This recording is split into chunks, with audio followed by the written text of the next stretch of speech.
তার এই সুযোগ্য উত্তরসূরি ঢাকাবাসীর মেয়রের বলি এবং ঢাকা ৬ আসনের ধানের শীষের কান্ডারি জনাব ইঞ্জিনিয়ার ইশরাক হোসেন, জনতার মেয়র, নির্বাচিত মেয়র, মাননীয় মেয়র জনাব ইঞ্জিনিয়ার ইশরাক হোসেনকে তার মূল্যবান বক্তব্যটা থেকে বিশেষভাবে অনুরোধ করব।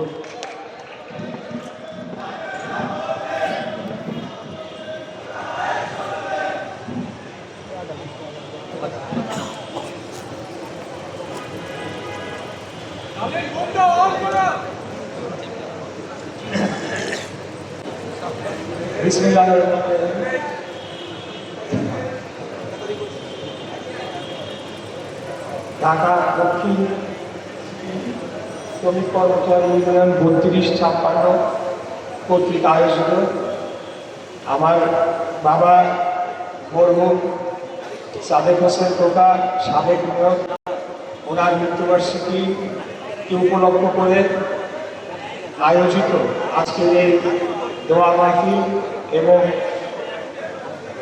দোয়া মাহফিল পূর্বক সংক্ষিপ্ত আলোচনা সভায় আমাদের মাঝে উপস্থিত আছেন আজকের এই সভার প্রধান অতিথি, আন্তর্জাতিক খ্যাতিসম্পন্ন শ্রমিক নেতা, আমাদের অত্যন্ত শ্রদ্ধেয় মুরব্বীজন, বাংলাদেশ জাতীয়তাবাদী দল স্থায়ী কমিটির অন্যতম সদস্য জনাব নজরুল ইসলাম খান। আমাদের মাঝে মঞ্চে আরও উপস্থিত আছেন বাংলাদেশ জাতীয়তাবাদী দল বিএনপির চেয়ারপারসনের বিশেষ সহকারী জনাব শামসুর রহমান শিমুল বিশ্বাস।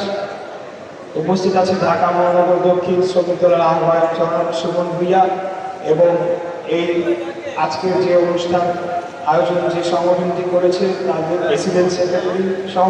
আমি ইচ্ছা করে সময়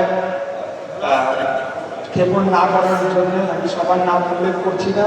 আমরা আমাদের সিনিয়র নেতৃবৃন্দদের মুখ থেকে দিক নির্দেশনামূলক বক্তব্য শুনতে চাই, কারণ আমরা সকলেই জানি যে বাংলাদেশে এখন একটা অত্যন্ত সংকটময় এবং অস্থির পরিস্থিতির মধ্যে দিয়ে আমরা অতিক্রম করছি। প্রিয় উপস্থিতিবৃন্দ, প্রথমে আমি আপনাদের সকলকে ধন্যবাদ জানাতে চাই যে আপনারা আমার বাবার আত্মার কামনা করে দুই হাত তুলে মহান আল্লাহ তাআলার কাছে দোয়া করবেন, সেই লক্ষ্যে আজকে এখানে এসেছেন। এটা একজন সন্তান হিসাবে আমি এবং আমার পরিবারের পক্ষ থেকে অশেষ কৃতজ্ঞতা জানাচ্ছি। আমি আপনারা নিশ্চয়ই গত সপ্তাহে লক্ষ্য করেছেন যে বাংলাদেশ জাতীয়তাবাদী দল প্রাথমিকভাবে 237টি সম্ভবত আসন্ন জাতীয় সংসদ নির্বাচনে প্রার্থী ঘোষণা করেছে।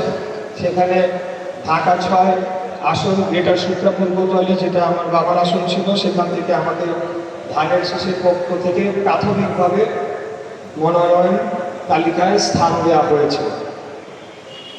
নির্বাচন নিয়ে একটি মহল ষড়যন্ত্র করছে, এটা আমরা শুরু থেকেই বলে আসছি।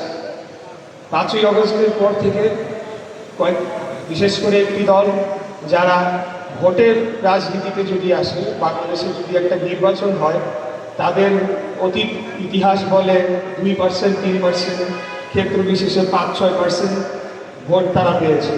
অতএব তাদের পক্ষে সেটা যদি 3 গুণও হয়, এখন 15%-এর বেশি হবে না। আমি এমনি একটা বলার জন্য, উদাহরণ দেওয়ার জন্য বলছি। এই দলটি এখন মনে হচ্ছে যে তারা রাষ্ট্র ক্ষমতায় রয়েছে, তারা বর্তমান অন্তর্বর্তীকালীন সরকারকে তারা ডিকটেট করছেন। তাদের কথা অনুযায়ী বর্তমান অন্তর্বর্তীকালীন সরকার বিভিন্ন সিদ্ধান্ত চূড়ান্ত করছে এবং তাদেরই মদতে নতুন একটি রাজনৈতিক দল যারা গণ অভ্যুত্থানের মধ্য থেকে জন্ম নিয়েছে, তাদেরকেও বিপদগামী করার জন্য এই রাজনৈতিক দল শুরু থেকেই বিভিন্ন ধরনের কলাকৌশল করে আসছে। আপনারা দেখেছেন যে যখনই ঐক্যমত্য কমিশন দীর্ঘ আলোচনা হলো, কিন্তু যখনই কাছাকাছি দলগুলো আসে তখনই নিত্য নতুন আরেকটি দাবি নিয়ে এই দলটি হাজির হয়।